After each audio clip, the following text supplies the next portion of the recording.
तो कैसे हैं आप लोग। उम्मीद है कि स्वस्थ होंगे, मस्त होंगे और तंदुरुस्त होंगे। आज का क्लास होने जा रहा है समाज। तो आप में से बहुत सारे लोग पढ़ चुके हैं समाज, लेकिन आज थोड़ा अलग ट्रिक के साथ पढ़िएगा। और एक क्लास हम सोचते हैं कि जो है समाज कम से कम समय में इसको बताने की कोशिश करेंगे हम। चलिए न्यू एकदम आसान तरीका के साथ इसको हम बताने जा रहे हैं। जो जो चैनल पे नए हैं तो चैनल को पहले सब्सक्राइब कर लेंगे, और वीडियो अच्छा लगेगा तो लाइक और कमेंट जरूर करिएगा कि वीडियो हमको समझ में नहीं आया, ये वीडियो ऐसा नहीं होता है। सही गलती जो रहेगा आप कमेंट करिएगा।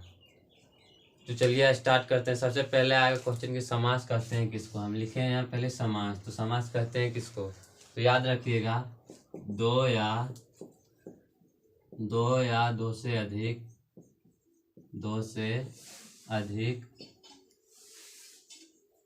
पदों के मेल को समास कहते हैं। पदों के मेल को समास कहते हैं। देख लीजिएगा, दो या दो से अधिक पदों के मेल को समास कहते हैं। अब आपको समझ में डाउट हो रहा होगा दिमाग में कि समास कहते हैं किसको। तो चलिए हम दिखाते हैं कि समास किसको कहते हैं। जैसे हम ले लिए राजपुत्र, या फिर कुछ भी ले सकते हैं। हम लेंगे राजपुत्र। पहले राजपुत्र एक शब्द में है, राजपूत है। इसको हम देखेंगे अलग अलग पद किस तरह होता है। देखिए, राज वो अलग हो गया, जोड़ पुत्र, तब क्या बनता है, राजपुत्र हमारा बनता है। राज जोड़ पुत्र, तब बना हमारा राजपुत्र। राज जो है हमारा अलग पद है और पुत्र अलग पद है। एक पद ये हो गया और एक पद ये। तुम समास कहते हैं किसको, दो या दो से अधिक पदों के मेल को समास कहते हैं। मेल मतलब होता है जोड़ना। मेल मतलब होता है जोड़ना। तो दो या दो से अधिक पदों के मेल को समास कहते हैं। आपको आ गया होगा समझ में। तो चलिए देखते हैं समास से कितना भेद होता है। समास का हम पहले हम लोग पढ़ चुके हैं, और जो जो नहीं पढ़ा है वो भी पढ़िए कि समास का जो है 6 गो भेद होता है। समास का 6 भेद होते हैं। पहला होगा बहुब्रीहि समास। अब जो लिख सकते हैं पहला, दूसरा, तीसरा, मतलब बहुब्रीहि, तत्पुरुष, कर्मधार, द्विगु, द्वंद्व, कर्मधार। अब देख सकते हैं कि जो है, अब जो आपका मन कर रहा है कि हमको कर्मधार पहले लिखना है तो कर्मधार लिख सकते हैं। आपको तत्पुरुष पहले आद आता है तो तत्पुरुष लिख सकते हैं। हम पहले लिख रहे हैं तत्पुरुष समास। तत्पुरुष समास। चलिए देखते हैं तत्पुरुष समास किसे कहते हैं। तत्पुरुष समास किसको कहते हैं। अब ध्यान से देखिए, कारक आप पढ़ चुके होंगे। कारक आप सभी पढ़ चुके होंगे, और नहीं पढ़ल है तो देख लीजिए, अगले वीडियो में हम पढ़ाने जा रहे हैं कारक। तो देखिए तत्पुरुष समास इजी तरीका है। तत्पुरुष समास में आप देख लीजिएगा कि जो है कारक का चिन्ह आएगा। शॉर्ट तरीका हम बता रहे हैं कि जो तत्पुरुष समास को पहचानेंगे कैसे। तो तत्पुरुष समास को पहचानने के लिए जिस शब्द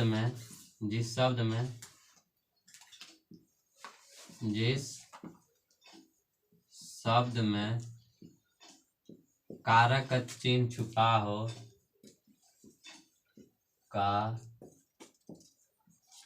चिन्ह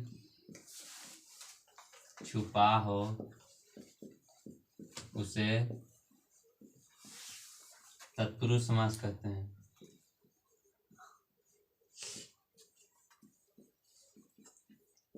जिस शब्द में कारक का जो है चिन्ह छुपा है उसे तत्पुरुष समास कहते हैं। अब बोलेंगे कैसे होगा इस तरह, तो आप देख सकते हैं क्वेश्चन आएगा इस तरह। दानवीर आएगा, क्वेश्चन पूछेगा कि दानवीर कौन सा समास है। दानवीर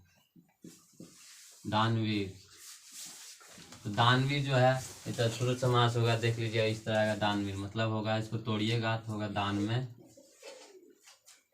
में वीर मतलब दान देने में जो होता है आदमी वीर, उसी को दानवीर कहा गया है। दानवीर को हम तोड़े दानवीर वीर। तो आप यहाँ देख सकते हैं में है, जो में किसका है चिन्ह है, तो कारक का चिन्ह में आएगा। देशद्रोही आएगा, देशद्रोही। तो इसको तोड़िएगा, देशद्रोही। इसको तोड़िएगा तो देश जो है मतलब क्या होगा, देश से द्रोही, मतलब देश से गद्दारी करता है, देश से द्रोही। तो जब यहाँ से आ रहा है निकल कर से, तो से हमारा कारक का चिन्ह है, से हमारा कारक का चिन्ह है। जो शब्द, जिस शब्द में कारक का चिन्ह छुपा रहे उस शब्द को तत्पुरुष समास कहते हैं। इतना इजी तरीका से आपको समझ में आया होगा कि जिस शब्द में कारक का चिन्ह छुपा रहे उस शब्द को तत्पुरुष समास कहते हैं। शॉर्ट तरीका है कि तत्पुरुष समास को याद कैसे रखें। तत्पुरुष समास को याद रखने के लिए तरीका हम बना है कि जो कारक का चिन्ह जिस शब्द में आएगा उसी को तत्पुरुष समास कहते हैं। कारक का चिन्ह जिस शब्द में आएगा उसी को तत्पुरुष समास कहा गया है और कहते हैं। उम्मीद है कि आप लोग पकड़ लीजिएगा कि तत्पुरुष समास कौन किसे कहते हैं, और इसको पकड़ने के लिए तरीका आपको तो समझ में आ ही गया होगा। चलिए दूसरा हम बताने जा रहे हैं। दूसरा हम बताने जा रहे हैं कर्मधारय समास। धार्य समास। कर्मधारय समास जो है, जिस शब्द में क्या हो, किसी का गुण के बारे में बताया जाए, उसका विशेषता बताया जाए, उसी को हम लोग कर्मधारय समास करते हैं। जिस शब्द में जिस शब्द से किसी का गुण या किसी का विशेषता बताया जाए उस शब्द को कर्मधारय समास करते हैं। जैसे रहेगा नीलकमल, नीलकमल रहेगा, तो आप देख सकते हैं नीलकमल। अब इसमें विशेषता आपको किस तरह दिख रहा है कि कमल जो है किस तरह नीला है, कमल किस तरह नीला है। विशेषता इस कमल का क्या है कि कमल नीला है। नीलकमल आप देख सकते हैं कि नीलकंठ भी हो सकता है, नीलकंठ भी आएगा ऑप्शन नीलकंठ। नीलकंठ में आप देख सकते हैं कि कंठ कैसा है, नीला है। कंठ किस तरह नीला है। तो जिस शब्द में किसी का गुण या विशेषता बतलाया जाता है उस शब्द से कर्मधारय समास का पता लगाया जा सकता है। आप देख सकते हैं। चलिए उम्मीद है कि कर्मधारय समास भी आपको समझ में आ ही गया होगा। कर्मधारय समास इजी से मतलब क्या होगा, किसी का गुण इनके बारे बताया जाएगा और किसी का विशेषता बताया जाएगा। नीलकमल हो गया, नीलकंठ हो गया।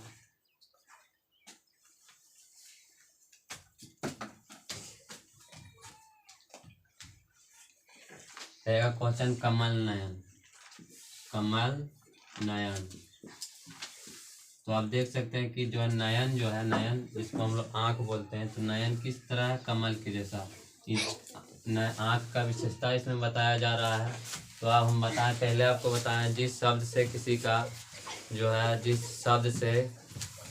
किसी का गुण या किसी का विशेषता बताया जा रहा है उस शब्द को कर्मधारय समास कहते हैं। आप देख सकते हैं, देख लीजिए कि नील क्या है, नयन कमल नयन है, कमल नयन। तो कमल नयन जो है, नयन किसके समान है, कमल के समान। कमल मतलब फूल जो है, कमल फूल उसके समान क्या है, नयन है, मतलब आँख है। तो जिस शब्द की किसी का गुण या विशेषता बताया जाता है उस शब्द को कर्मधारय समास कहते हैं। तो उम्मीद है कि आपको कर्मधारय समास समझने में दिक्कत नहीं हुआ होगा। चलिए इसको मिटाते हैं। तत्पुरुष समास आपको समझ में आ गया होगा, कर्मधारय भी आपको समझ में आ ही गया होगा। चलिए तीसरा हम बताते हैं द्वंद्व समास। द्वंद्व समास को हम देखते हैं। द्वंद्व समास किसको कहेंगे, द्वंद्व समास का जो है दोनों पद प्रधान होता है। दोनों पद मतलब आगे पूर्व पद और अंतिम पद जो है, मतलब कि दोनों पद, इसका पहले वाला पद और लास्ट वाला पद दोनों क्या होगा, प्रधान, मतलब दोनों उपस्थित होगा, उसी को कहेंगे द्वंद्व समास। जैसे रहेगा माता पिता, एक रिंग का चिन्ह रहेगा बीच में, पिता। अब देख सकते हैं माता अलग पद है और पिता अलग पद, तो दोनों पद इसका प्रधान है, उपस्थित है, इसलिए इसको कहेंगे द्वंद्व समास। द्वंद्व समास में बोलिएगा इसे कहते हैं, तो याद रखिएगा जिस शब्द में दोनों पद प्रधान हो उसी को द्वंद्व समास कहते हैं। जैसे माता पिता हो गया, भात दाल होगा, भात दाल, फिर क्या भात दाल हो गया, और होगा हाथ पाँव। आप देख सकते हैं हाथ पाँव, जिस शब्द में दोनों पद प्रधान हो उसी को द्वंद्व समास कहते हैं। इसका शॉर्ट तरीका यह हम बनाए हैं कि इसमें विलोम शब्द आप याद रखिए, विलोम शब्द। विलोम मतलब जान रहे हैं, विलोम, विलोम शब्द। द्वंद्व समाज में देख लीजिएगा कि विलोम शब्द आएगा, दोनों आएगा विलोम शब्द। जैसे रहेगा माता, माता का जो विलोम शब्द क्या बनेगा, पिता बनेगा, पिता। हाथ रहेगा, हाथ का विलोम शब्द क्या बनेगा, पांव बनेगा। तो विलोम शब्द याद रखिएगा कि द्वंद्व समाज में दोनों पद प्रधान होता है, और इस तरह याद नहीं रहता है द्वंद्व समाज की दोनों पद प्रधान नहीं रहता है, तो आप इसको विलोम शब्द याद रखिएगा कि विलोम शब्द आएगा, द्वंद्व समाज में विलोम शब्द आएगा। इस तरह आप याद रख सकते हैं। चलिए, उम्मीद है कि द्वंद्व समाज भी आपको समझने में दिक्कत नहीं हुआ होगा। और बात करते हैं द्विगु समास का। द्विगु समास, द्विगु समास, द्विगु समास, द्विगु समास कहते हैं किसको, हम चलिए देखते हैं द्विगु समास। याद रखिए, द्विगु सुनने में किस तरह लग रहा है, द्विगु दो से मतलब दो जैसे लग रहा है सुनने में। दो मतलब जिस शब्द में संख्या का बोध हो, जिस शब्द का पहला पद क्या हो, संख्या हो, मतलब आगे वाला पद संख्या हो, संख्यावाचक हो, शब्द को क्या कहेंगे, उस शब्द समास को द्विगु समास कहते हैं। जैसे रहेगा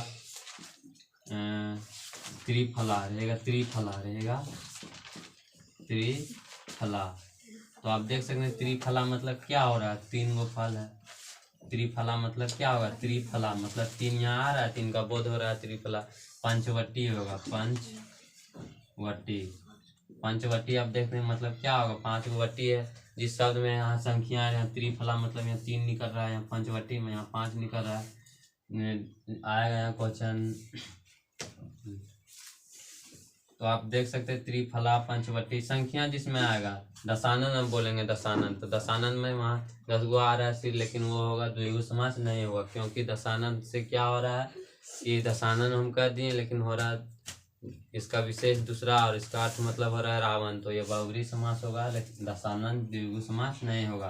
द्विगु समास में संख्या का बोध होगा, जैसे होगा त्रिफला, पंचवटी, चौराहा इत्यादि रहेगा। चौराहा मतलब चार गो रास्ता है। जिस शब्द में संख्या आ जाएगा, आप ऑटोमेटिक समझ लीजिएगा क्या है, द्विगु समास है। द्विगु समास किसको कहेंगे, जिस शब्द में क्या हो, संख्या आया हो, उस शब्द को कहेंगे द्विगु समास। आपको याद होगा, और उम्मीद है कि आपको इस द्विगु समास को समझने में आपको दिक्कत नहीं हुआ होगा। चलिए बात करते हैं अब किसका, बहुब्रीहि समास। बहुब्रीहि समास, बहुब्रीहि समास कहते हैं किसको, आप अब हम इसको लेंगे बहुब्रीहि समास कहते हैं। देख लीजिए, जिस शब्द का जो है बहुब्रीहि समास, जिस शब्द से किसी दूसरे शब्द का मतलब क्या होता है, जिस शब्द से किसी, हाँ याद आ गया, देखो बहुब्रीहि समास जो है अपना समान है अर्थ, देख लीजिएगा, बहुब्रीहि समास अपना समान अर्थ को छोड़कर, अर्थ को छोड़कर कोई विशेष अर्थ बताता है, विशेष अर्थ बताता है, इंक भी खत्म हो गया लगा, बताता है, इसी को बहुब्रीहि समास कहते हैं। क्या होगा बहुब्रीहि समास में, अपना अर्थ छोड़ देगा और कोई दूसरा अर्थ बताएगा, विशेष अर्थ, विशेष कोई खास अर्थ, उसी को बहुब्रीहि समास कहते हैं। जैसे हम लिखेंगे वीणा पानी, या बोलेंगे लंबोदर, लंबोदर हम बोल रहे हैं, लंबोदर,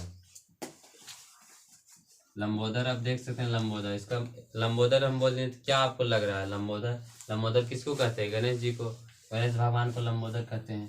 लंबोदर जो है, लंबोदर एक शब्द है, लेकिन इसका अर्थ में क्या हो रहा है, चेंज आ रहा है, परिवर्तन आ रहा है। लंबोदर कह दिए, लेकिन क्या हो रहा है, गणेश जी का बोध हो रहा है, गणेश जी, यहाँ लिखेंगे गणेश जी, आपका दिमाग में चल रहा होगा, लंबोदर बोल रहे तो हाँ वो गणेश जी है, गणेश जी। तो लंबोदर हम बोले, लेकिन क्या हो गया, गणेश जी, अपना अर्थ को ही छोड़ के क्या बता रहा है, विशेष अर्थ बता रहा है। तो जिस शब्द से किसी जो है अपना अर्थ छोड़ के जो समास जो है विशेष अर्थ बताएगा, उसी को बहुब्रीहि समास कहते हैं। एक आध गो और उदाहरण दे रहे हैं, देखिए,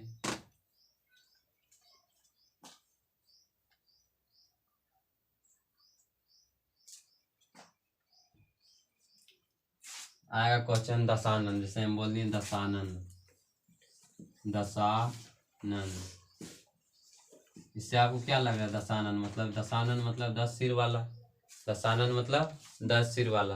तो देख सकते हैं 10 सिर वाला किसको कहते हैं? दशानन बोल दिए तो आपको दिमाग में चल रहा होगा रावण।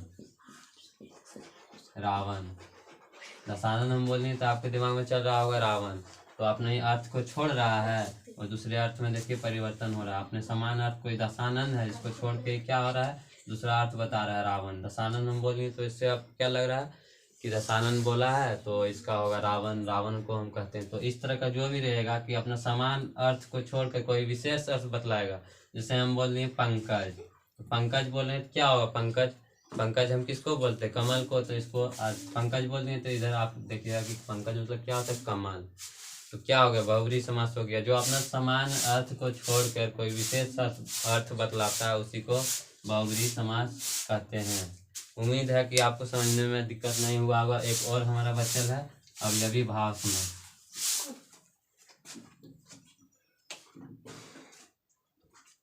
अवयवी भाव समास,